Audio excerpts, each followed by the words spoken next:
दिव्य आकांक्षा। बाबा जी,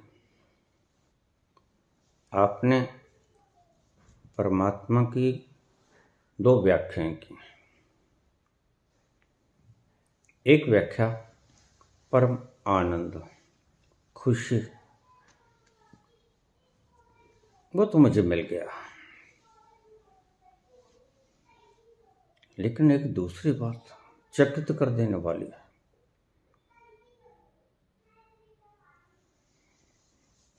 दूसरी परिभाषा तुमने की सर्जनहारा।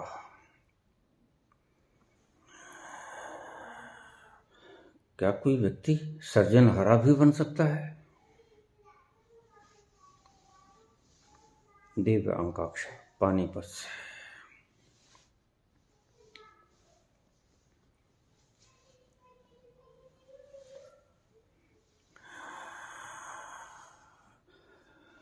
ये जो तुम कहती हो कि मुझे आनंद की वो जहां खुशबुएं हैं, जो मांगती हो मिल जाता है,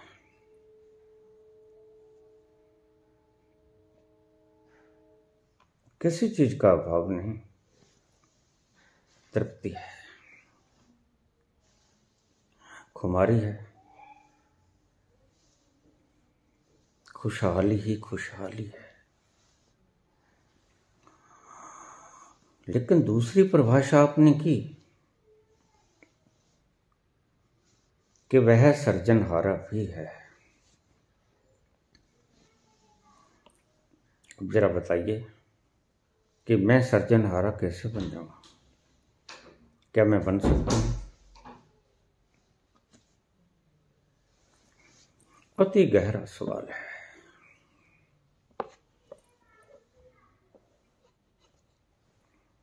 बिल्कुल बन सकती हो। कौन रोकता है? इससे अगला पड़ाव, जैसे तुम्हारी खोपड़ी से बाहर दुख ही दुख था, रुग्णता ही रुग्णता थी, कलेश, कष्ट, चिंताएं चिंतनाएं, ज्वालाएं आग ही आग थी, समस्याएं ही समस्याएं थी। देवी, तुम अपने भीतर उतरे। भीतर उतर के कितने तल तुमने छुए। हृदय पे आई, हृदय से पार गई, जंक्चर पॉइंट पे पहुंचे, सबसे खतरनाक पॉइंट। अगर यहां से व्यक्ति निकल गया, इस जंक्शन से अगर व्यक्ति निकल गया, तो उसने जीत लिया सब कुछ। वह सही विजेता वह है, सही वीर वही है जिसने उस जंक्शन पॉइंट को क्रॉस कर दिया। तुम जानते नहीं हो, जैन धर्म के 24वें तीर्थंकर इसी स्थिति पे पहुंच गए थे।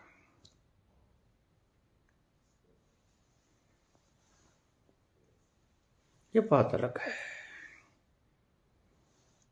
कि कोई इस स्थिति की बात को बाहर मीडिया की तरह फैलाए या ना फैलाए, वो बात अलग है।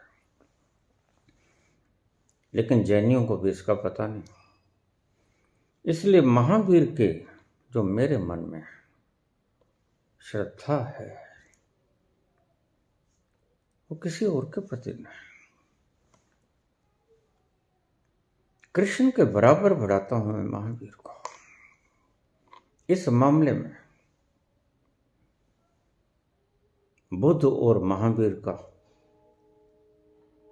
जो प्रयोग है वो यकसां लगेगा, लेकिन यकसां होते हुए भी इससे आगे निकल जाते हैं महावीर थोड़ा।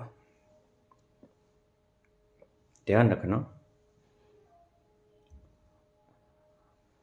मैं ये भी कहूंगा कि ए अनार होता है, और मैं ये भी कहूंगा कि ए अनार नहीं होता।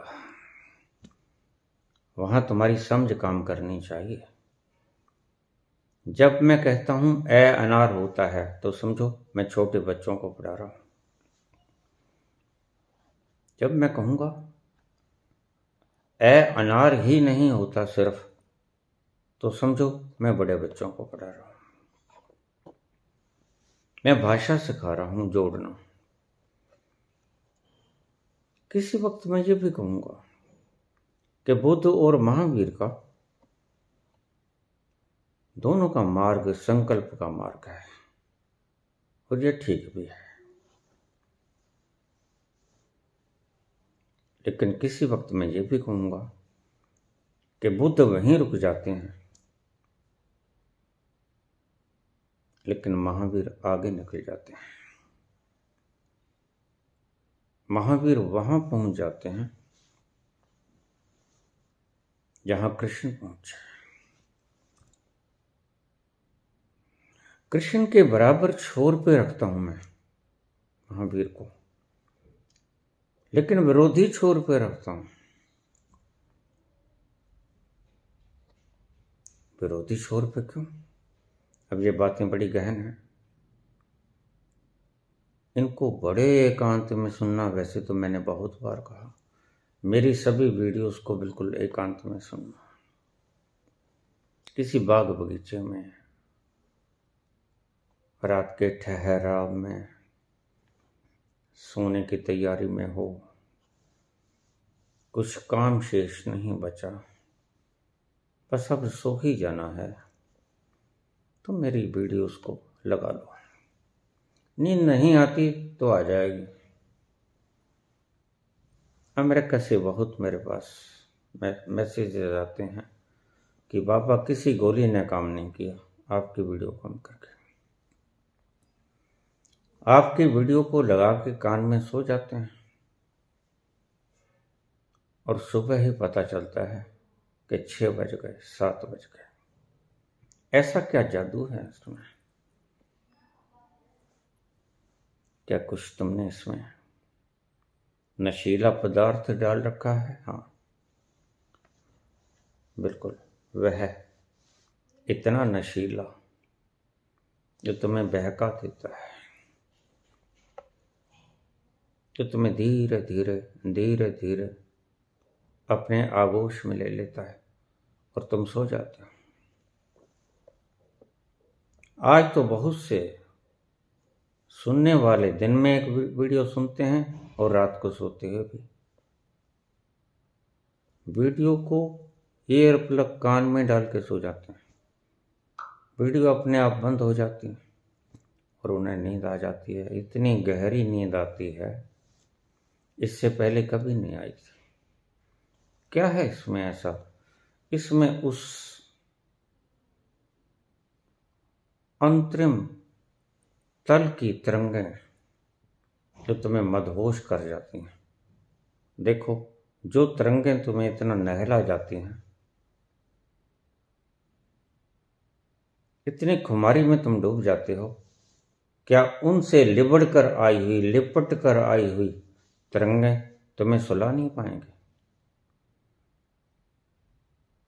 इसलिए तुम सो जाते हो। ये इसके भीतर का रासायनिक विवेचन कर रहा हूं मैं, मेरी आवाज का जादू। सिर्फ शब्दावली नहीं, शब्दों के पार भी कुछ लिबड़ तिबड़ के आता है, और वो लिबड़ तिबड़ के जो आता है वही तुम्हें अपने आगोश में लेके तुम्हें सुला भी देता है और तुम्हें मदहोशी भी दे देता है।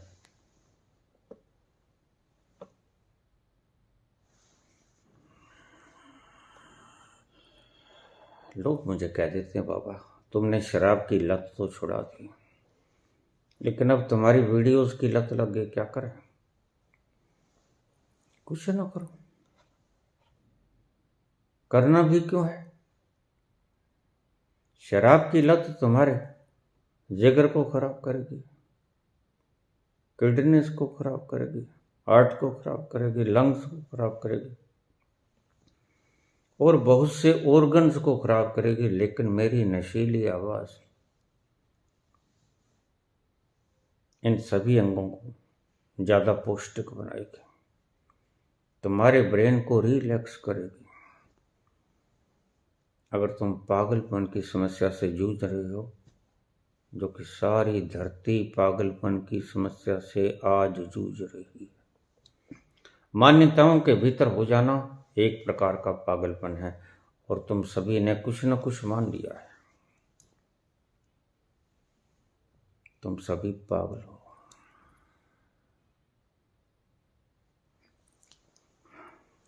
खुशी का सागर हो गई हो। थोड़ा सा और आगे निकलना होगा। तुम सृजनहारा भी हो जाओगे। सृष्टि की संरचना को करने में सक्षम हो जाएगी। ये बात बड़ी अद्भुत है।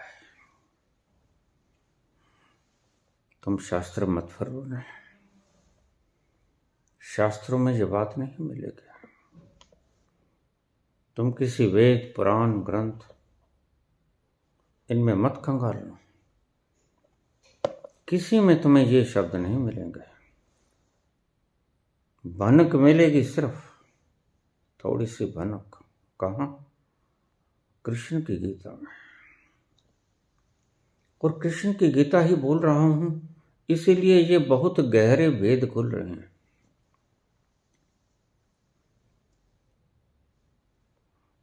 तुम उस खुमार में पहुंच गई हो, आनंद से झूम रही हो,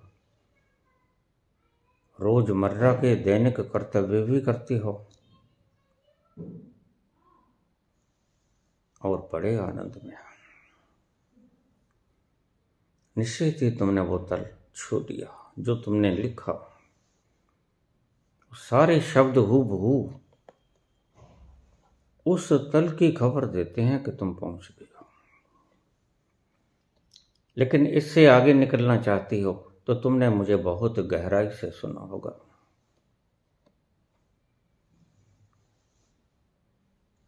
नहीं तो इतना गहरा प्रश्न कोई कर भी नहीं सकता था कि मैंने 2 व्याख्याएं की परमात्मा के।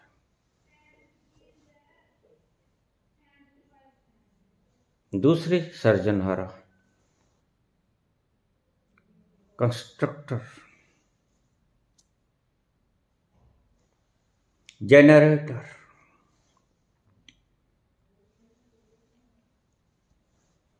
अब मैं वहां क्या करूं? कैसे बनूं? सर्जनहारा कैसे बनूं? जब तुम यहां पहुंच गई हो, देखिए, सतोरी की झलक से यहां आना होता है। सतोरी की झलक में तुम्हें साफ साफ दिखाई पड़ता है कि जो होता है परमात्मा की इच्छा से होता है। यह पहला स्टेप है। और परमात्मा खुशी का सागर है, खुमारी आनंद का खजाना है। तुम उसके पास पहुंच गई। अब तुमने तीसरी बात उठाई जो शायद कभी ना उठाता। मानवता के ऊपर तुमने उपकार किया है देवी। मैं शब्द प्रयोग कर रहा हूं देवी। आज मैंने तुम्हारे लिए बेटी शब्द इस्तेमाल नहीं किया, क्योंकि तुम संसार को कुछ दे के चली हो इस प्रश्न के द्वारा। यह बड़ा अबूझ प्रश्न है।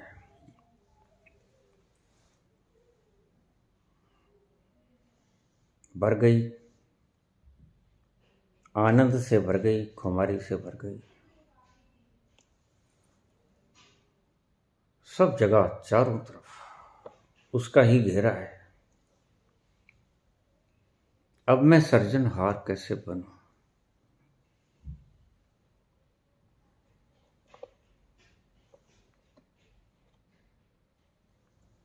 इससे अगला पॉइंट सर्जनहार है, जिसने इस सारी सृजना को निर्मित किया, सारी सृष्टि का निर्माण किया।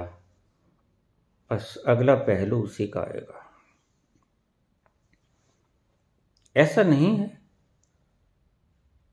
कि तुम पहली हो जिसने यह प्रश्न पूछा। एक पहले भी महानुभाव हो चुके हैं जो हो ही गए थे सृजनहार, और बहुत से लोग, बहुत से संत सृजनहार हो गए, पता न चला, बताया ना किसी को। मेरे बड़े भाई कहा करते थे कि जैसे जैसे आदमी कीमती होता जाता है वैसे वैसे उसकी बाहर की परिवेश बदलनी शुरू हो जाती है। वह हंसी हंसी में कहा करता था कि अगर यहाँ कहीं परमात्मा फिरता होगा तो अवश्य ही चीनी होती है ना, दाना दाना चीनी, शुगर, उसका बैग होता है, उसने वो लपेट लिया रखा होगा वस्त्र, जैसे शंकर मृगछाला, तो ऐसे ही फरता होगा।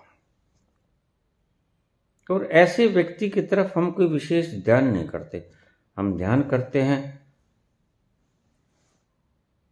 जिसने मोर मुकुट लगाया हो, वैजयंती माला हो, उसकी तरफ अकस्मात ध्यान खिंच जाता है।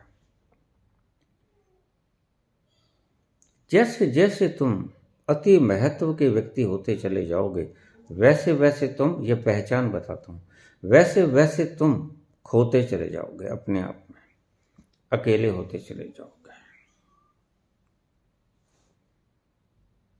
अकेला होना सबसे बड़ा वरदान है। To be alone.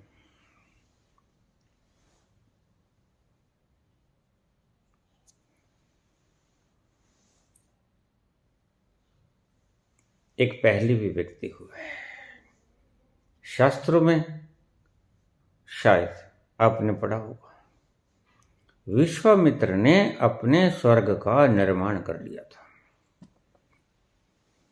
तुम सब ने पढ़ी होगी यह बात शास्त्रों में, पुराणों में, लेकिन तुम इसका अर्थ नहीं समझे होगे। इसका अर्थ यही था कि वो सृजनहार हो गया। उससे पहले भी बहुत व्यक्ति हुए। आज से ही 500-400 साल पहले 2-4 व्यक्ति ऐसे हुए जो इस श्रेणी में आते थे। 500-400 वर्ष पहले की बात करता हूं सिर्फ। यदा कदा लोग इस तल पर पहुंचते रहते हैं, रहे हैं, रहेंगे। यह कोई अतिशयोक्ति नहीं है, यह तल है और यहां पहुंचा जा सकता है। तुम पहुंच सकती हो देवी, लेकिन किसी वक्त मैं तुम्हें वो फार्मूलेशन समझाऊंगा। यह सार्वजनिक करने वाला फार्मूला है।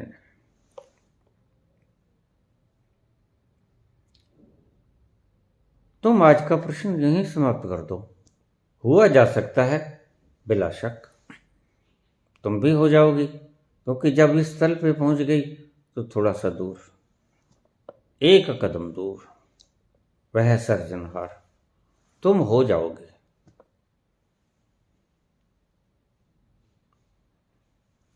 अब कल के प्रवचन से आगे शुरू करें।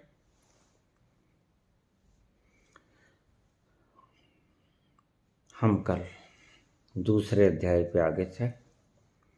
वासांशी जीर्णानि यथा विहाय नवानि गृह्णाति नरोपराणि तथा शरीराणि विहाय जीर्णान्यन्यानि संयाति नवानि देहि।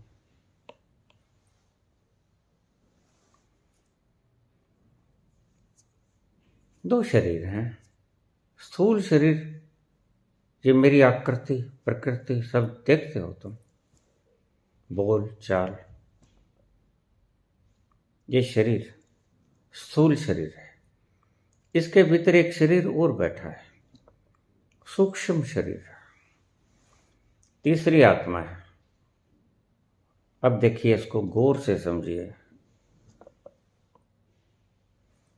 इस त्रिमूर्ति को बड़े गौर से समझना। ये त्रिमूर्ति ये है।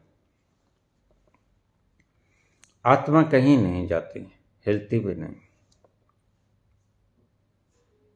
स्थान नहीं बदलती, जाती नहीं, आती नहीं, वो ठहरी हुई है। परम ठहराव उसे ही कहते हैं। वहीं पहुंचना होता है तुमने आखिर में। परम ठहराव में जाना होता है, उसी को आत्मा कहते हैं। स्वय उसी को कहते हैं। अगर स्वाध्याय ये नाम दिया गया पतंजलि के द्वारा, तो स्वाध्याय का मतलब यह था स्वय का अध्ययन। पहले उसको पढ़ो, फिर उसमें उतरो।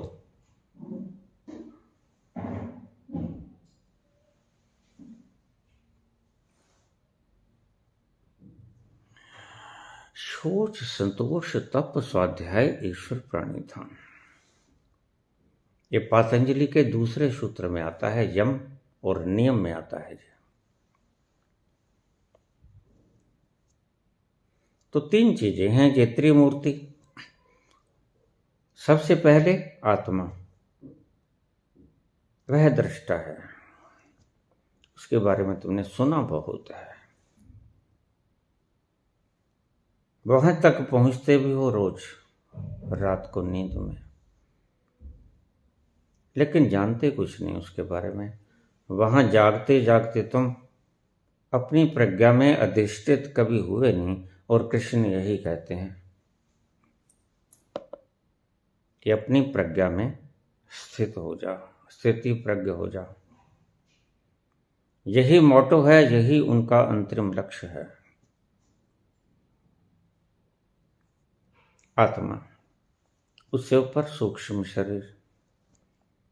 सूक्ष्म शरीर मैंने कल भी कहा था विद्युतीय है, जैसे इलेक्ट्रिसिटी होती है। इलेक्ट्रिसिटी होती है। और तीसरा ये स्थूल शरीर। सूक्ष्म शरीर को भी तुम नहीं देखते, तुम सिर्फ स्थूल शरीर को देखते हो। और तुमने स्थूल शरीर के साथ और सूक्ष्म शरीर के साथ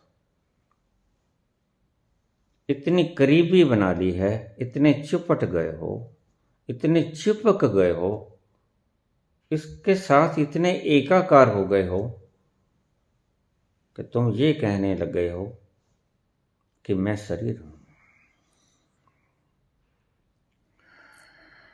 इतना अपनत्व कर लिया है तुमने। ये शरीर अगर कुरूप है तो तुम कहते हो मैं कुरूप हूं। ये शरीर सुंदर है और तुम कहते हो मैं सुंदर हूं। शरीर बीमार है तो तुम कहते हो मैं बीमार हूं। शरीर सुडौल है, स्वस्थ है, तो तुम कहते हो मैं स्वस्थ हूं, मैं सुडौल हूं। इतनी करीबी तुमने बना ली है शरीर के साथ।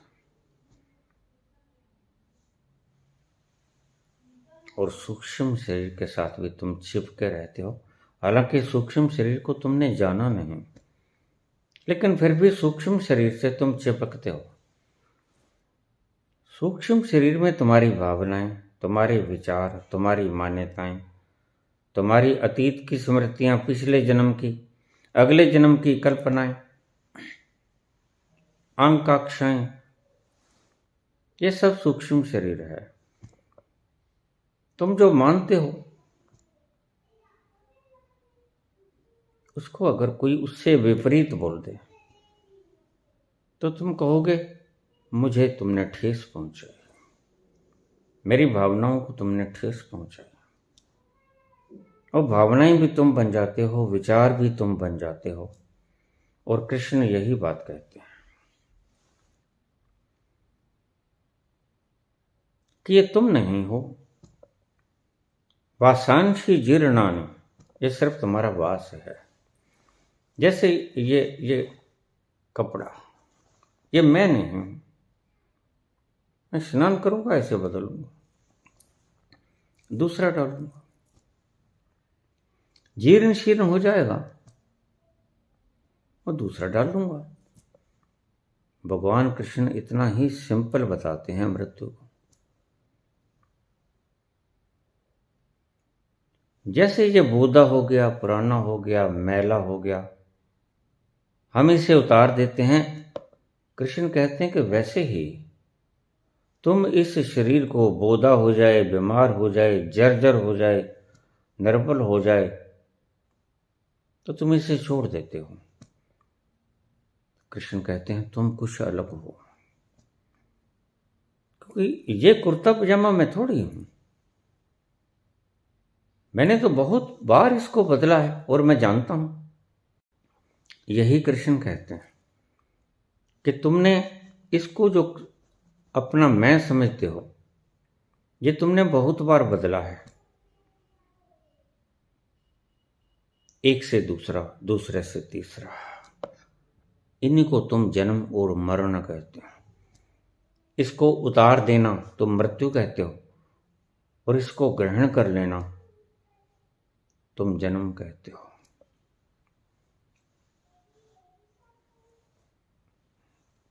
आत्मा, आत्मा से ऊपर सूक्ष्म शरीर, फिर स्थूल शरीर।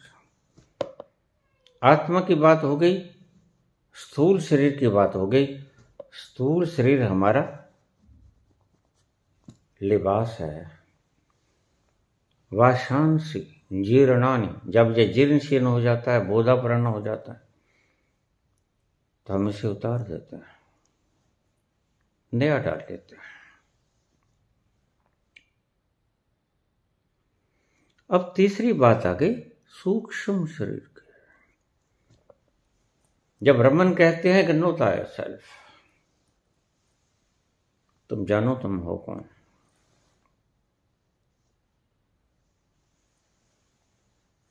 महर्षि कहते हैं हु आर यू, तुम कौन।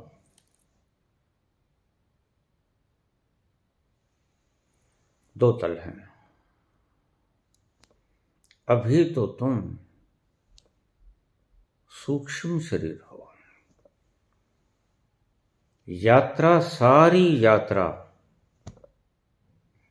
सूक्ष्म शरीर की यात्रा है। और जो कबीर कहते हैं जिस मरने से जग डरे मेरे मन आनंद, बड़ी प्यारी बात है। वे किसके बारे में कहते हैं? सूक्ष्म शरीर ही मरता है। सारी यात्राएं सूक्ष्म शरीर की यात्राएं, स्थूल शरीर की यात्रा नहीं। आत्मा यात्रा करती नहीं। स्थूल शरीर यात्रा कर नहीं सकता, ढेर हो जाता है।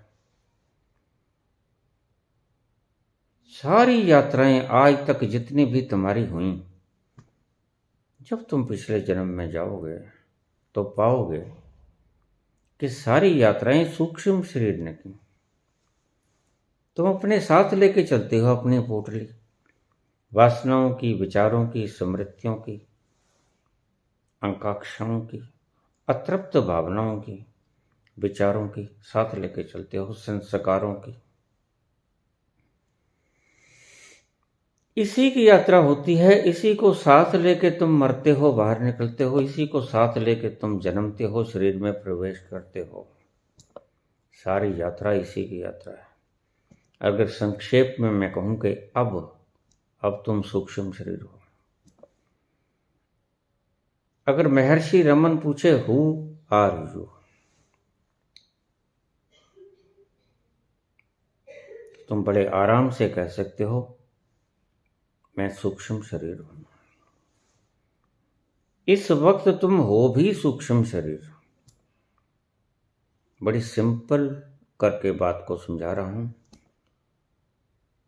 फिर डिप लूंगा, छलांग लगाऊंगा, फिर मैं अपने सही प्रसंग पे आ जाऊंगा। तुम इस वक्त सूक्ष्म शरीर हो और इस वक्त तुम यात्रा के पड़ाव पे हो। एक शरीर से दूसरा, दूसरे से तीसरा, इतने कितने ही जामे तुमने बदल लिए और बदलते चले जाओगे। कब तक? जब तक ये शरीर, सूक्ष्म शरीर, मरता नहीं, पिघलता नहीं, गलता नहीं।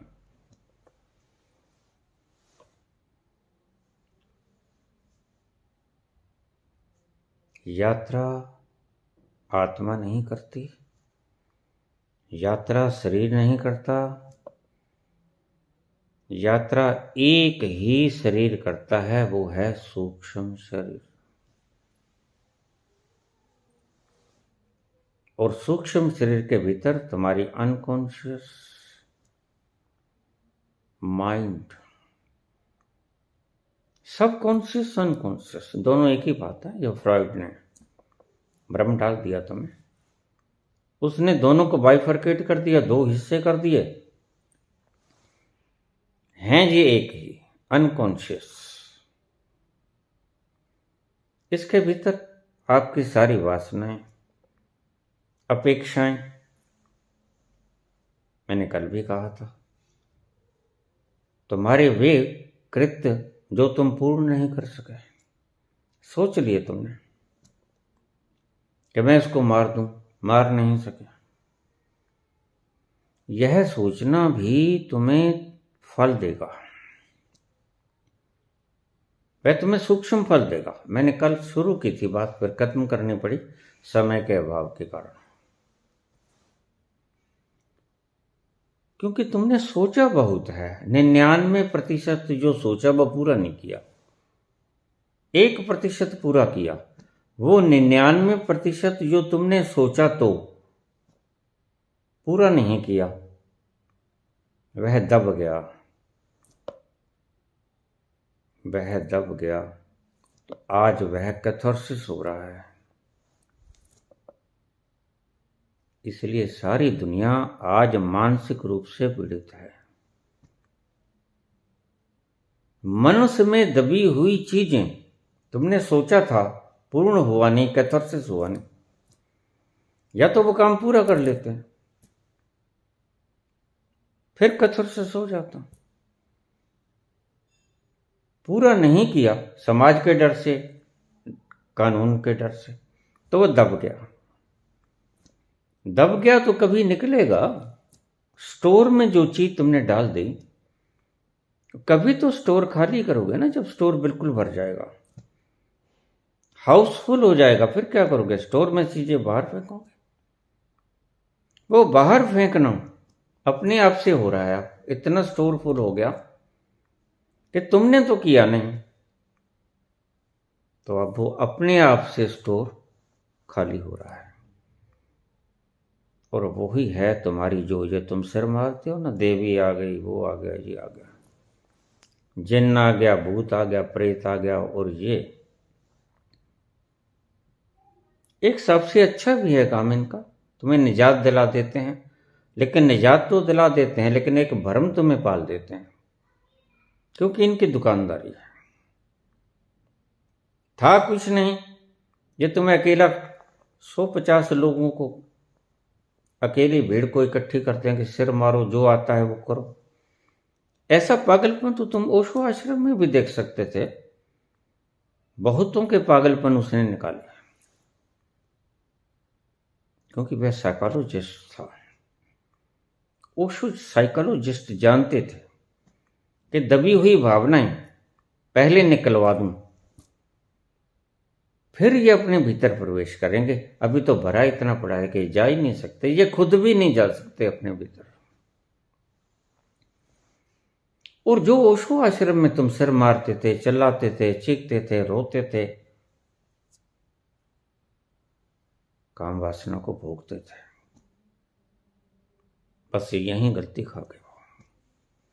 ओशो ने अगर जीवन में कोई गलती की तो ये की, बिल्कुल नग्न फिरते रहो, जो दिल में आए करो। नहीं, ये स्वच्छंदता हो गई। स्वतंत्रता के नाम पर व्यक्ति इतना मूर्ख है, स्वतंत्रता के नाम पर स्वच्छंदता करने लग जाता है। और यही स्वच्छंदता ले बैठी ओशो को।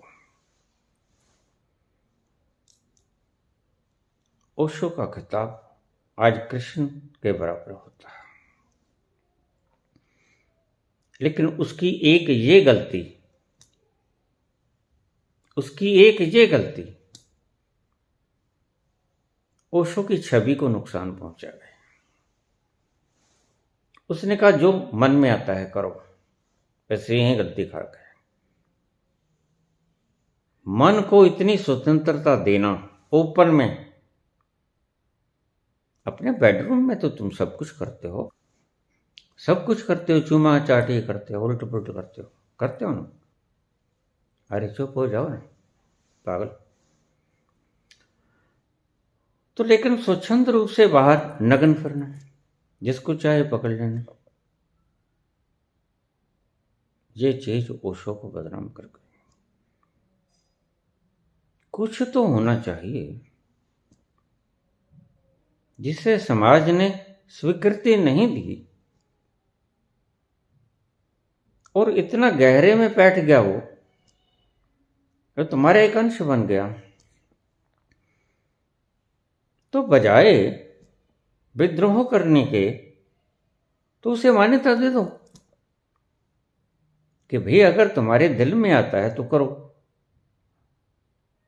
लेकिन तुम्हारे लिए वो कमरे बना दिए हैं, वहां जाके करो जो करना है, ओपन में मत करो। इतनी सी बात थी, जहां गच्चा खा गए हो। अगर मैं ओशो के स्थान पर बैठा होता तो मैंने यही कहता, ये ठीक है कैथार्सिस होगा, काम तुमने बहुत दबाया, क्रोध तुमने बहुत दबाया, सब कुछ तुमने दबाया, जिसको समाज ने प्रताड़ित किया, तुम्हारे संतों ने प्रताड़ित किया, तुम्हारे मार्गदर्शकों ने जिसे गलत कहा उसको तुमने दबा दिया, और कोई ढंग भी नहीं था, दबाना पड़ा। तो फिर वो उभरेगा तो कह देना जो चाहे करो। फिर वहां चोरियां भी हुई, लोगों की जेबें भी काटी गई, और एक बड़ा चोर भी आया और सब कुछ लूट पाट के ले गया। अब नाम तुम जानते ही हो।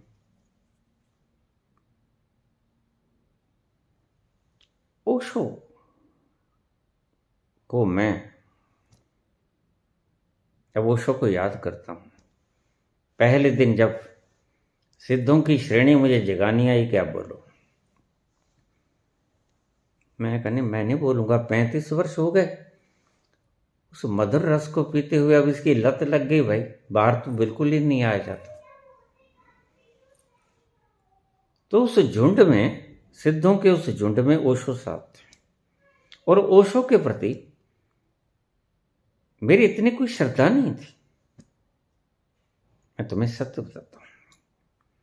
लेकिन जब सिद्धों के साथ, भगवान शिव के साथ जब ओशो को देखा, तो मेरी धारणाएं टूटी।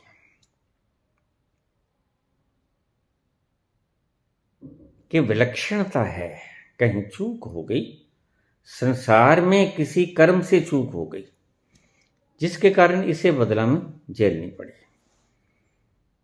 उस दिन मेरा ये विचार भंग हो गया जब मैंने शिव के साथ ओशो को देखा। कहने लगे बोलो, सारी बात मेरे बायोग्राफी में लिखी है। मैंने ओशो से पूछा, तुम्हारा इतना बड़ा कम्यून, ओशो कहते कम्यून मत बनाना, वो इसका मजा ले चुके थे, और मैंने कम्यून बनाए भी नहीं। घर बैठो अपने, एक दिन के लिए आओ, मेरे से शक्ति ले जाओ, तुम मुक्त हुए, तुम अपने घर जाके, यहां मत इकट्ठा हो। या कोई आता है और फिर घर में जाओ, गृहस्थी के सारे काम कार करो, कोई बैन नहीं, लेकिन अपनी शक्ति को बचाए रखो।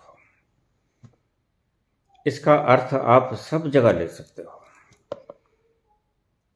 व्यर्थ की शक्ति, व्यर्थ के कामों में मत लगाओ। व्यर्थ की शक्ति सार्थक करो उस शक्ति को। काम की शक्ति फेंको मत, ओज में परिवर्तित करो। कैसे परिवर्तित होगी ओज में? क्रिया योग करो। धीरे धीरे धीरे धीरे एक बार काम का वेग ज्यादा होगा। लेकिन तुम एक फार्मूला जो मैंने तुम्हें बताया आज फिर बता देता हूं, क्योंकि ये बड़ा अहम फार्मूला है। जब भी तुम्हारे मन में ये जो षट विकार बताए, ये इनमें से कोई भी उठे, तो वो विकार आएंगे तुम्हारे चेतन में। अब इसको बहुत गौर से देख लेना है, ये तुम्हारी जिंदगी का सवाल है। यह तुम्हारी बहुत सी शक्ति को बचा देगा। जब भी कोई विचार आए, वो काम का आए, क्रोध का आए, लोभ मोह अहंकार, मद का भी एक विकार होता है। शराब पी लूं, नशीला पदार्थ खा लूं, ये मद है। तो तुम उसको आने देना, रोकना मत, दबाना मत। इस दबाने ने ही तुम्हें आज इस नौबत तक पहुंचा दिया कि तुम पागल हो गए हो। किसी के भीतर देवी आ रही है, किसी के भीतर 52 भैरव आ रहे हैं, किसी के भीतर लाला वाला पीर आ रहा है, किसी के भीतर खेतरपाल आ रहा है, किसी के भीतर जंड वाला आ रहा है, किसी के भीतर काली आ रही है या हनुमान आ रहे हैं। ये सभी पागलपन आज दबाने के कारण है। तो मैं कहता हूं दबाना कुछ ना, उसको आने देना। यहां आएगा वो तुम्हारे चेतन में आएगा, चेतन में आएगा और तुम उसे देखोगे। तुम हिलना जुलना मत, बस यहीं तुम गलती खाओगे, यहीं तुम गलती खाते हो सदा। काम का वेग जोर पकड़ेगा और तुम साक्षी बने रहना। यही तुम्हारी परीक्षा है। जैसे अंधेरी या तूफान में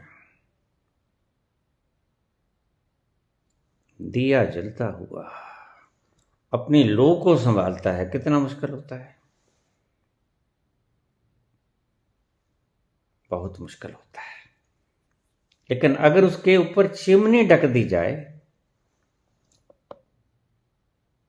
तो वह हवा का झोंका या आंधी उस लो को हिलाएगी, नहीं बुझा नहीं सकेगी।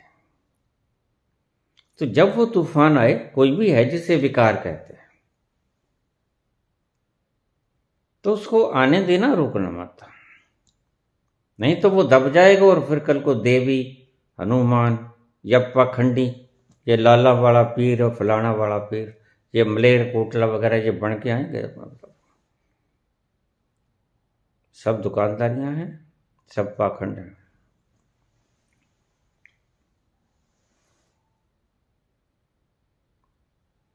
इसको दबाना मत, इसको देखना, विटनेस इट, ऑब्जर्व इट। तुम अपने साक्षी में स्थिर रहना, क्योंकि तुम ही शक्ति दोगे इसको भोगने की। अगर तुम सिर्फ अपने आप में बने रहे स्थिर अकंप लू की तरह, और तुम इस वासना के साथ घुल मिल नहीं गए, एकाकार नहीं हो गए, तुम इस वासना के साथ आइडेंटिफिकेशन कर लेते हो, तुम्हें भी मजा आता है। ये क्यों आता है? मजा है नहीं इसमें। इतनी शक्ति को खोकर थोड़ा सा मजा ले लेना कोई मजा थोड़ी होता है। मजा लेना है तो अखंड धारा कर लो। और भी राहतें हैं वसल की, राहत के सिवा सिर्फ यही राहत नहीं है। तो इस फार्मूले को बार बार मैं समझाता हूं हर पक्ष से, इसे अच्छी तरह समझ लेना। बस इससे ये समझना कि आज की वीडियो में यही आपके लिए, तो ये आपके जीवन से संबंधित है।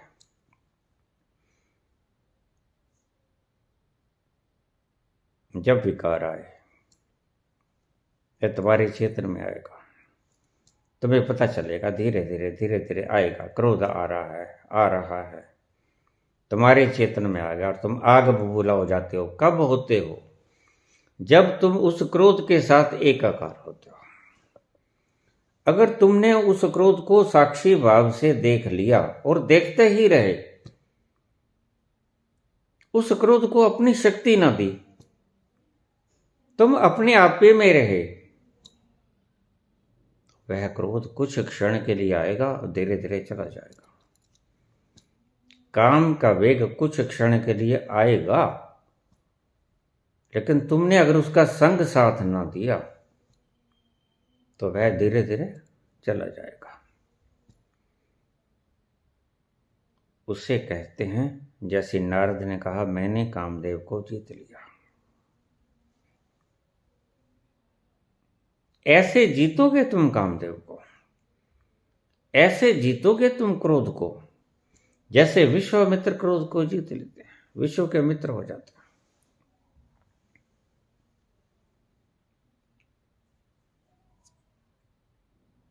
तो इस प्रैक्टिकल को आप बार बार सुनना। मैं क्या कहता हूं,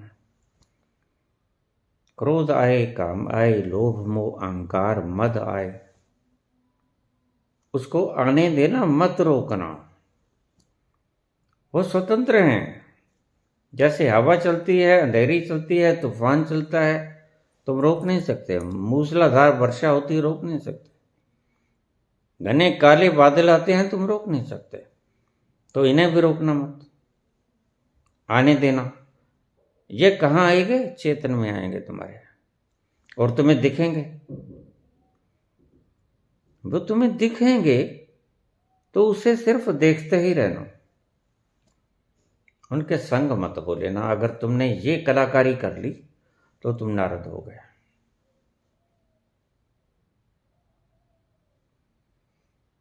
ये कलाकारी पहले पहले तो बड़ी असंभव लगेगी, फिर मुश्किल लगेगी, फिर आसान हो जाएगी।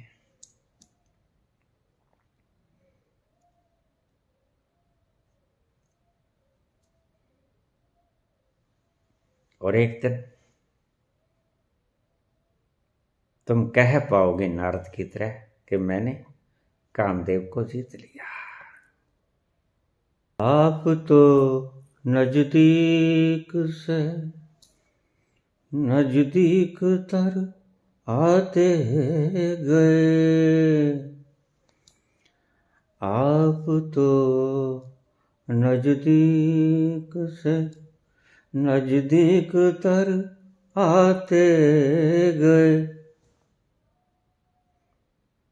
पहले जान फिर जाने जान, फिर जाने जाना हो गए। रफ्ता रफ्ता हो मेरी हस्ती का सामा हो गए। रफ्ता रफ्ता हो मेरे हस्ती का सामा हो गए। धीरे धीरे धीरे धीरे धीरे धीरे, एक दो बार चूकोगे, हार भी जाओगे, गम ना करना, कोई बात नहीं। अगली बार फिर जब तूफान आएगा तो ज्यादा सचेत हो जाना। तुम्हारी सचेतता, तुम्हारी कॉन्शियसनेस की प्रगाढ़ता, तुम्हारा ठहराव, मैं बात बात में कहता हूं, ठहरो ठहरो, ठहर जाओ, और इतने ठहर जाओ कि बस ठहर ही जाओ। तुम ठहरे रहे अपने आप में, साक्षित्व में, तो ये विकार तुमसे बहुत दूर खड़े तुम्हें दिखाई पड़ेंगे। तुम इन्हें देखते रहोगे, तुम इनका साथ नहीं दोगे तो ये जक मार के निकल जाएंगे वातावरण में। ऐसे तुम नारद हो जाओगे, ऐसे तुम कामदेव को जीत जाओगे। फिर जब तुम अपनी शरीर की शक्ति को बचाते ही चले गए, अब ये जो धारणा है पाश्चात्य की, भोगो जितना भोग सको भोगो, शरीर उतना काम करेगा, शरीर उतना पैदा करेगा। ठीक है बात तुम्हारी। पहलवान भी यही फार्मूला आजमाते हैं कि मसल्स को स्ट्रॉन्ग करो, रिपीट करो, दंड बैठ के मारो, वह अंग तुम्हारे बलिष्ठ हो जाएंगे। मैंने बहुत अपनी ज़िंदगी में बड़ा व्यायाम किया है, बड़ी खुराक खाई है, मैं इस मरहलों में से गुजरा हुआ हूँ। 40-50 किलो की चाकी का वाट, चक्की होती ना आटा पीसने वाली, उसका 1 वाट पड़ा था हमारे, उसको मैं उठाता सीधा नीचे से और ऊपर ले जाता। कितने बार? 1000 बार, यक लख्त, बीच में कोई आराम नहीं। मुझे वर्जिश करते देखते हुए लोगों को गश आ था। मेरी मासी जी का लड़का गश खा कर पड़ा।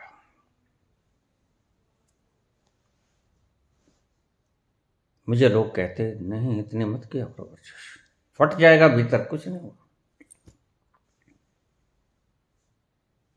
हर चीज को मैंने अति में किया, और तुम्हारे शास्त्र कहते हैं अति सर्वत्र वर्जित। मैंने अति ही किया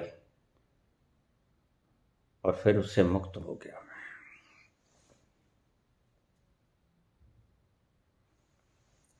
परिश्रम भी अति में किया और विश्राम भी अति में कर रहा हूं। 12 साल हो गए। साइंटिस्ट मुझे कह देते हैं तुम झूठ बोलते हो बाबा, 3 वक्त सिर्फ दूध पीकर, 1.5 पाव दूध पीकर कोई व्यक्ति नहीं जिंदा रह सकता धरती पे। मैंने कहा फिर मैं तो जिंदा हूं। कहते हम नहीं मानते, तुम मत मानो, मैं जिंदा हूं।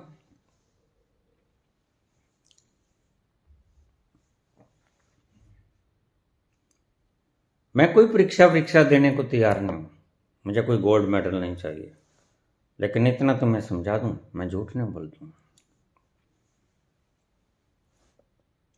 मेरे आसपास जो लोग आते हैं, मेरे पास आते हैं, मुझे जानते हैं, मेरे घर के सदस्य, मेरे जाने के बाद उनसे पूछ लेना कि क्या आहार था पिछले 10-12 वर्षों में, बता देंगे।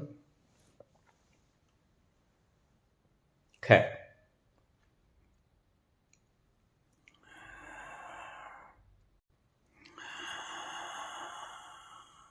सारी यात्रा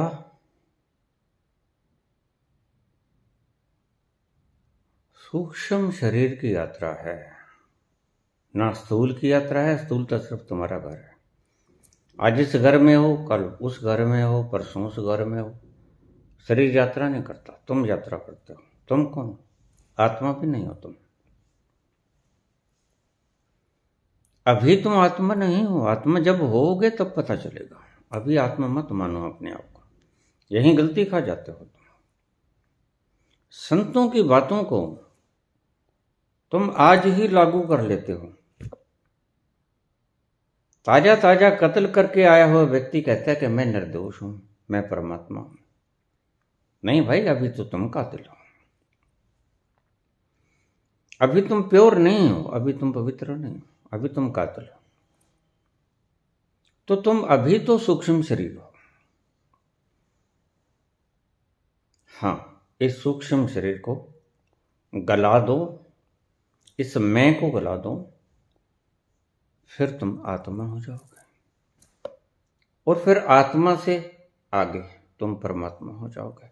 जो उस देवी ने प्रश्न पूछा, फिर तुम सर्जनहारा हो जाओगे। You can create everything. उसका थोड़ा सा उदाहरण विश्वामित्र का मिलता है कि विश्वामित्र ने यमराज से किसी बात पर खटपट हो गई तो उसने अपना स्वर्ग अलग से निर्मित कर दिया। He had the capacity to generate, to create. उसमें शक्ति थी क्रिएट करने की। खैर, ये बड़े गहरे मसले हैं, लेकिन तुम्हें समझाता चलूं, इससे बात में कोई समझा नहीं पाएगा, इसलिए बीच बीच में बोल जाता हूं कि अब तो कोई बात नहीं, अब तो कुछ क्षणों की बात है।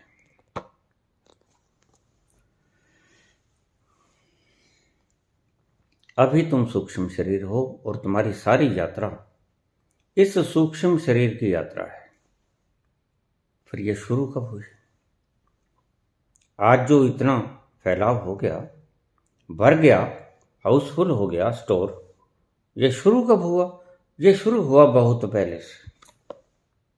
मैंने कहा ना, तुम्हारे भीतर याददाश्त है, पत्थर की, पानी की, पेड़ों की, फिर यूनिसेलुलर ऑर्गेनिजम्स, फिर मल्टी सेलुलर, फिर 2 पैर वाले, ये 4 पैर वाले, करते करते तुम मनुष्य रूप में आ गए। और बाबा कहते हैं, कर्मे आवे कपड़ा, यह मानस का जामा तुम्हें उसकी कृपा से मिलता है। वैसे तो सब कुछ उसकी कृपा से मिलता है, तुम बीच में घुस जाते हो धक्के से, है तुम्हारा यहां कुछ भी नहीं। आखिर में जब तुम पाओगे, आखिर में बड़े बड़े सिकंदर मरते मरते आखिर में तो कह जाते हैं कि ओह, गलती हो गई, मेरे हाथ जनाजे से बाहर निकाल देना, जो धन दौलत मैंने लूटी इकट्ठी की अर्थी के ऊपर से फेंक देना।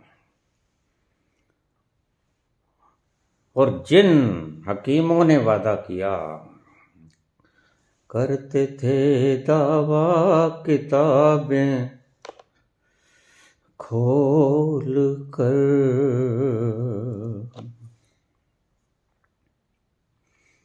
उन हकीमों से ये पूछो बोल कर,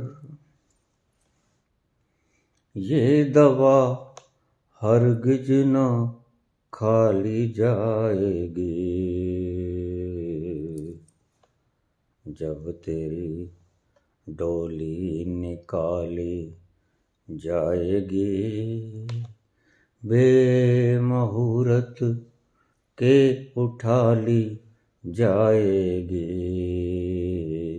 आखिर में जाते जाते कह जाते हैं, नहीं कुछ नहीं, लेकिन उसका कोई फायदा नहीं होता, क्योंकि जैसे जिंदगी में तुमने नहीं माना था सिकंदर, तुम लूटपाट करते रहे, वैसे ही ये करेंगे, मरते वक्त ये भी कह जाएंगे, और उसका कोई फायदा भी नहीं। मरते वक्त कोई बात कह जाना किसी के काम नहीं आती। कौन रुका? सिकंदर चला गया, अकूत संपत्ति को इकट्ठा किया मारकाट के द्वारा, और अकूत संपत्ति को छोड़ गया, और आखिर में हाथ फैला के चला गया, धन को मेरी अर्थी के ऊपर से, जनाजे के ऊपर से वार देना, और हकीम जिन्होंने मेरा इलाज किया था लुकमान जैसे, और मुझे कंधा दें ताकि दुनिया ये समझ सके कि हकीम भी इसे बचा नहीं पाए, अकूत दौलत भी इसे बचा नहीं पाई, और इसका बलिष्ठ होना, सिकंदर बड़ा बलिष्ठ था, भी इसे बचा नहीं पाया। किसे बचा पाया है? किसी को भी नहीं बचा पाता। और जीते जी तुम में यही गरूर रहेगा, जाने वाले चाहे कुछ भी कह जाए। और मेरी बात सुन लो, जाते हुए तुम भी यही कहोगे, यही अल्फाज दोहराओगे, लेकिन तुम्हारी भी बात आने वाली पीढ़ी नहीं सुनेगी, क्योंकि हमेशा अनुभव सिखाता है। सिकंदर को अनुभव हो गया, तुम्हें अभी अनुभव नहीं हुआ, तुम नहीं मानोगे, मानना भी नहीं चाहिए। इसलिए मैं कहता हूं, इकट्ठा करो, खूब करो,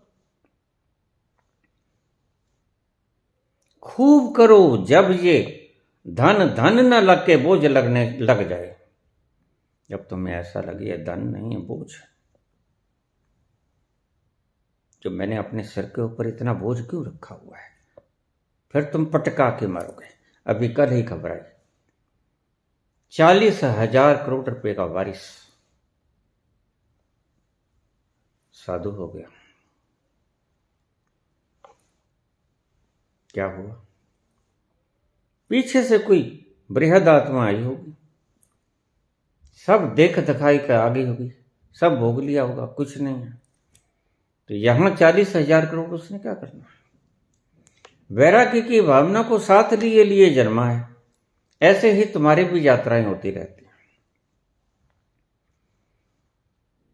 तो वह संत हो गया, नहीं है कुछ, ये पीछे से जान के आया है। या कबीर जैसे लोग पीछे से जान के आते हैं, नहीं है कुछ, छोड़ देते हैं। बस चदरिया बुन लो, रोजमर्रा की जरूरतें पूरी कर लो, रूखी सूखी खाए के ठंडा पानी पी, देख पराई चोपड़ी मत ललचावे जी। दूसरों को चोपड़ी हुई खाते देखना, कुछ जियरा को मत ललचाना। तुम तो रूखी सूखी खा गए। अगर तुम अपनी सही यात्रा पे निकल जाओ, वही तुम्हारा सौभाग्य है। रूखी सूखी खाना तो अब खाया, सुबह निकल जाएगा। लेकिन जो तुम साथ लेके जाओगे अनुभव कि नहीं है कुछ भोगों में, यह बड़े काम का है। यह तुम कमा लेना, बस यही कमाई तुम्हारे साथ जाएगी। यह कमाई वैराग्य नहीं है कुछ, ये तुम्हारे अनुभव से आनी चाहिए, शास्त्रों से नहीं। शास्त्र तुम्हारी जीवन की रास्तों को तय करें, यह गलत है, ये तुम्हें भटका देंगे। शास्त्रों में लिखा किसी ने जाना होगा, तुमने नहीं। तुम खुद जानो। भूख तुम्हें लगी है, तुम खुद रोटी खाओ।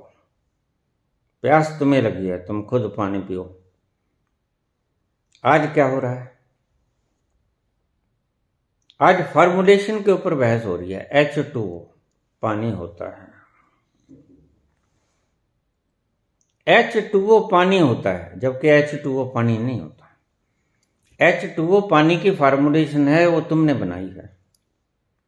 H2O वो परमात्मा का बनाया हुआ पानी नहीं है जो गंगा में बहता है, गौमुखी से निकलता है, गंगोत्री के बीच में से होके आता है। वह H2O नहीं है, यह तुम्हारा बनाया हुआ काल्पनिक एब्रीविएशन, सिंबॉलिक रिप्रेजेंटेशन है।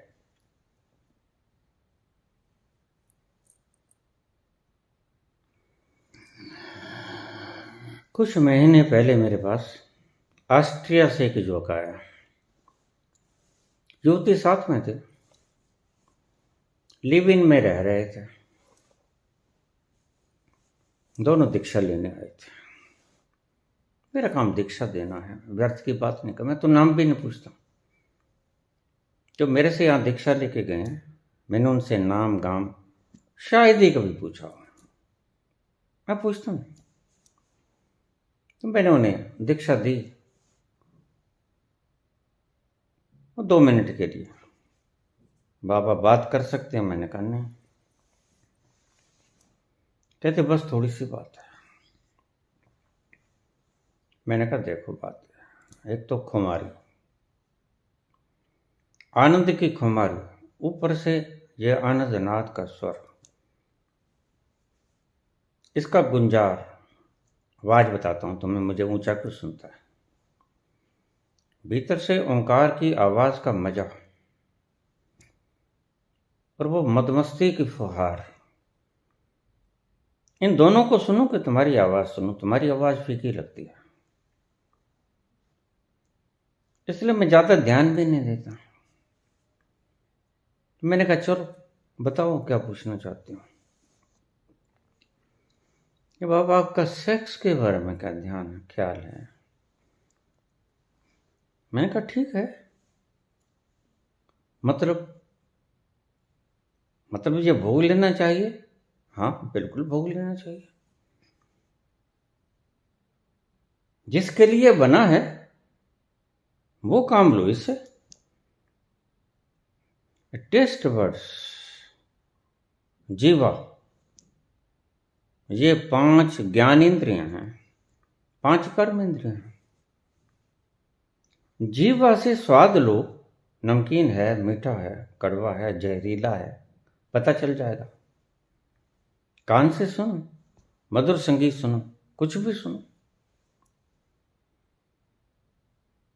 ये सेंटर्स हैं हमारे।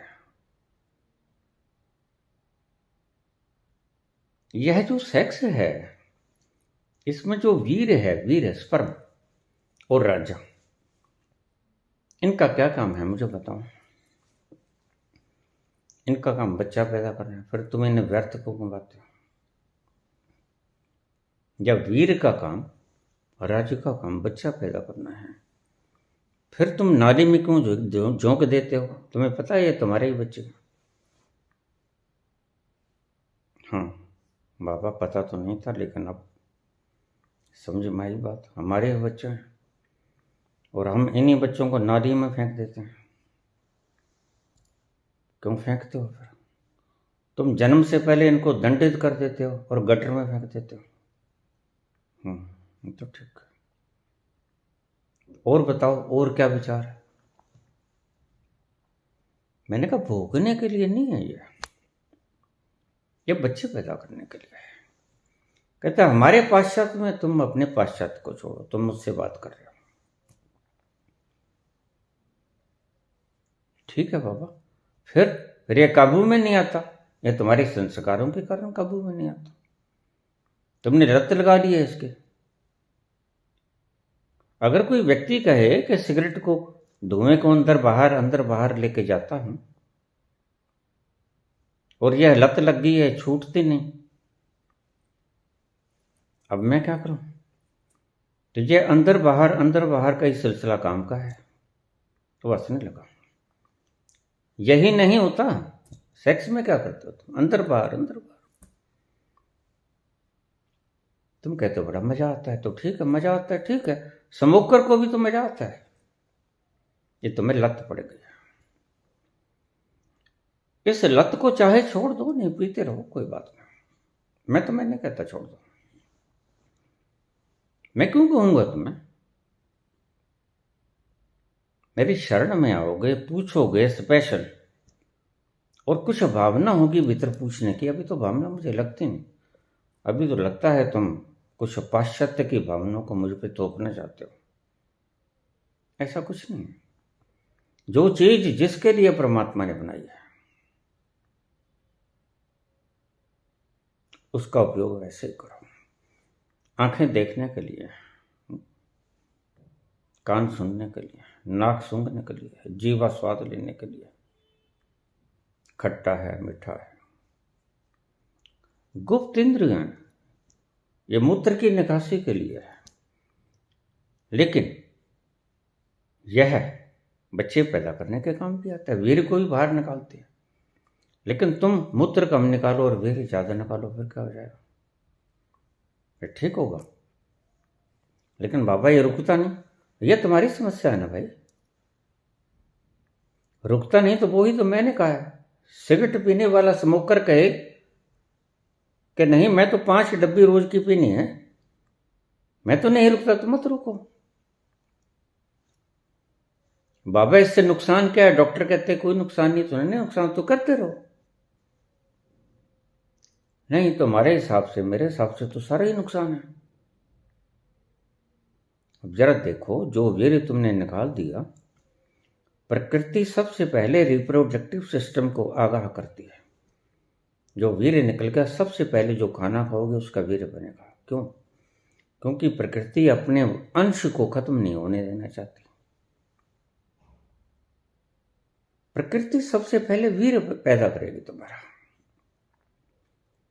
बाद में कुछ और तुम उस वीर्य को फिर फेंक दोगे। तो प्रकृति को नाजायज काम करना पड़ता है। अब समझना बात को, जितना वीर और रज को तुम बाहर निकालोगे, बेवजह निकालोगे, अरे वजह से निकालो बच्चा पैदा करने के लिए, फिर तो ठीक है। बेवजह निकालोगे तो प्रकृति को एक्स्ट्रा काम करना पड़ेगा, जो बिना काम का काम है, वो जरूरत नहीं थी उसकी, सिर्फ स्वाद के कारण। यही तो संत कहते हैं, स्वाद जो इधर लेते हो वहां देखो, उसका चस्का एक बार लग गया फिर भूले से भूल नहीं पाओगे। मेरा कैसे दीवानी हो जाती है। मेरा शादीशुदा थी, भोजराज उसका घर वाला था, मर गया था, विधवा हो गई थी, और मेरा कैसे नाचती है। मेरा वो कभी काम की याद नहीं आती। और वह संत क्या, जैसे काम की याद आ जाए, नहीं आती याद। मजबूरी हो सकती है, बच्चे पैदा करना, यह मजबूरी है, वंश को चलाना है आगे, प्रकृति के वंश को, अपने वंश को। यह रुकता नहीं है, तुम्हारी समस्या है, लत पड़ गई भाई। समोकर भी तो यही कहता है। तो बाबा इसमें क्या बुराई है, हमारे तो वहां राह चलती है सड़क के ऊपर, हम अगर कोई अच्छा लगता है, अगर कोई अच्छी लगती है तो हम बाहों में जकड़ लेते हैं। तो जकड़ लो भाई, मैंने तुम्हें कब कहा मत जकड़ो, जकड़ो। फिर बाबा ये अपराध है? नहीं, अपराध नहीं, नेचुरल है। लेकिन मैं तुम्हें इतना कहता हूं कि तुम जितना शरीर से नाजायज काम लोगे, जो काम नाजायज है, क्योंकि जो वीर तुमने गिरा दिया, प्रकृति उसका फिर निर्माण करेगी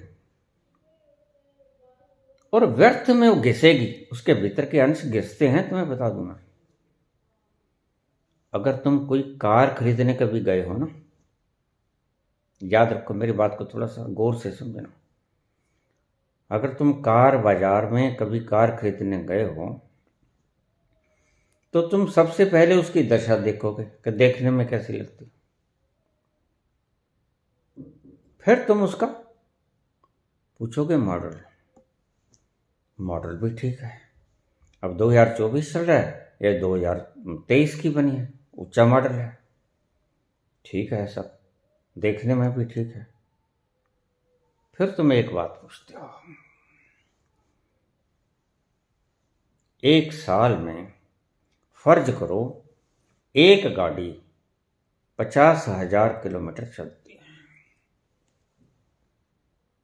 तुम उससे पूछोगे भाई ये चली कितनी हुई है, वो मीटर देखेगा तो वह 50,000 की बजाय 5 लाख चली हुई है, 10 गुना ज्यादा चल गए। तुम क्या कहोगे? ज्यादा घिसी हुई है।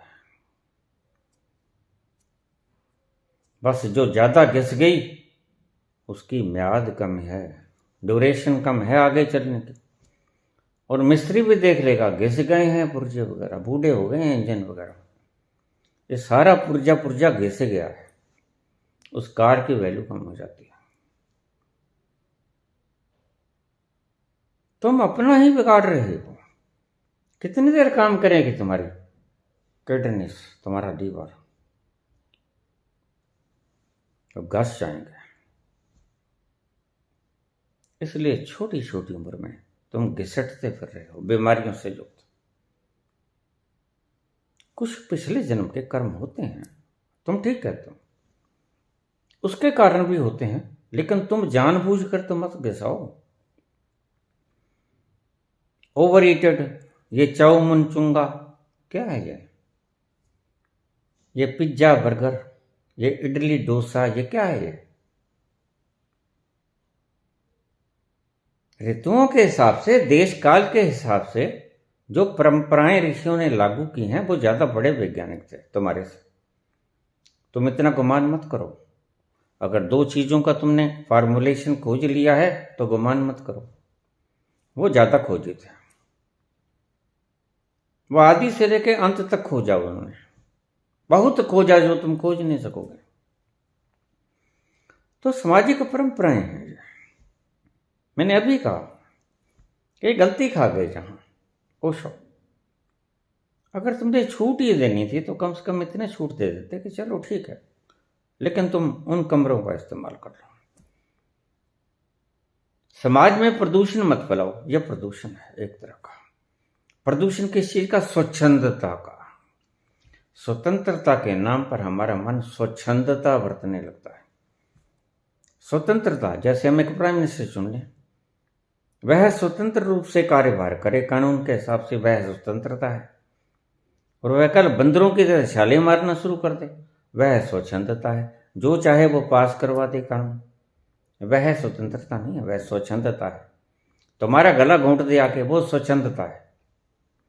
तो स्वतंत्रता के बनाए हुए नियमों को जो हमारे ऋषियों ने बनाए, उनको स्वच्छंदता में मत बदलो। और दूसरा, अगर तुम कहते हो कि ये तो नेचुरल है, तो नेचुरल तो भाई राह चलते तुम्हें टॉयलेट भी आ सकता है, वहीं सड़क पे बैठ जाएगा। ये सुस्तन पजामा खोल दिया करो, पैंट, वहीं बैठ जाया करो। मूत्र वेग होता है, हमारे यहाँ कहते हैं लघु शंका और दीर्घ शंका। लघु शंका कहते हैं पेशाब की हाजत, तो वहीं कर लिया करो। क्या तुम कहोगे ये स्वतंत्रता है, हम आजाद हैं, ठीक आजाद। और दीर्घ शंका हो जाए, मलमूत्र, मूत्र और मल का विसर्जन वहीं पड़क दे बैठ दिया करो, पड़क, चल हो गया काम। तुम्हारी बस चले तो तुम यह भी कर लोगे। ये तो सरकारें हैं, सरकारें कहेंगी साफ कर इसको, हरामखोर, इसका जाना दे, चल अदालत में चल। कुछ मर्यादाएं बनाई हैं, कुछ कानून के हिसाब से डाल दी गई हैं, कुछ समाज के हिसाब से डाल दी गई, और तुम इन दोनों को मर्यादा में रखकर चलो तो जीवन बड़ा सुंदर हो जाएगा। जो कुछ समाज ने वर्जित किया है, वह माना कि वह प्राकृतिक वेग है। काम का भी प्राकृतिक वेग है, क्रोध का भी प्राकृतिक वेग है, ये सब प्राकृतिक वेग हैं। मैंने क्यों कहा कि कोप भवन में जाके निकाल लिया करो, क्योंकि फिर दमन करोगे तुम। मूत्र का वेग आया तो भाई टॉयलेट चले जाया करो, दीर्घ शंका आई तो टॉयलेट चले जाया करो। सड़क के ऊपर बैठोगे तो फिर क्या हो जाएगा, सभी बैठेंगे। ये मर्यादाओं का पालन सामाजिक रूप से भी करना होता है और कानून रूप से भी करना होता है। कानून तुम्हारे माल और जान की रक्षा करता है, आजादी की रक्षा करता है। और समाज कुछ गहरी चीजों की रक्षा करता है, तुम्हारे चरित्र की, कुछ ऐसी चीजों के जिन्हें कानून चूक गया, उसको समाज कवर करता है। और मनुष्य को दोनों चीजों को ध्यान में रखकर ही चलना चाहिए। चुप हो गया, बात तो ठीक है तुम्हारी बाबा, हम तो वहां पर पैंट खोल कर दीर्घ शंका भी कर सकते हैं, लघु शंका भी कर सकते हैं। अगर आती जाती लड़के लड़की को तुम पकड़ सकते हो तो दीर्घ शंका भी वहीं कर लिया करो।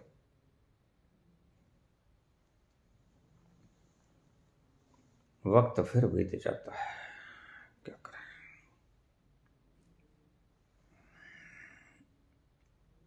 1 घंटा 20 मिनट हो गए और तुम सुन नहीं सकते इतना। बात काम की है, लेकिन करूंगा, मेरी अपनी मजबूरी है। तुम लिख देते हो, मुझे पता है बाबा, तुम बोलते रहो, हम सुनते रहें, ऐसे ही जिंदगानियां बीत जाएं। बिल्कुल ठीक है, ये तुम्हारी भावना बिल्कुल दुरुस्त है, लेकिन क्या करूं, और भी तो लोग हैं जिन्हें काम धाम भी होते हैं, वक्त कम होता है बेचारों के पास, उनको भी सुननी होती है। तो सभी चीजों को मर्यादा में रखकर ही चलना होता है। श्री कृष्ण गोविंद हरे मुरारी, हे नाथ नारायण वासुदेव, श्री कृष्ण गोविंद हरे मुरारी। हे नाथ नारायण वासुदेवा, पितमात स्वामी सखा हमारे, पितुमात स्वामी सखा हमारे। हे नाथ नारायण वासुदेवा, श्री कृष्ण गोविंद हरे मुरारी। हे नाथ नारायण वासुदेव। धन्यवाद।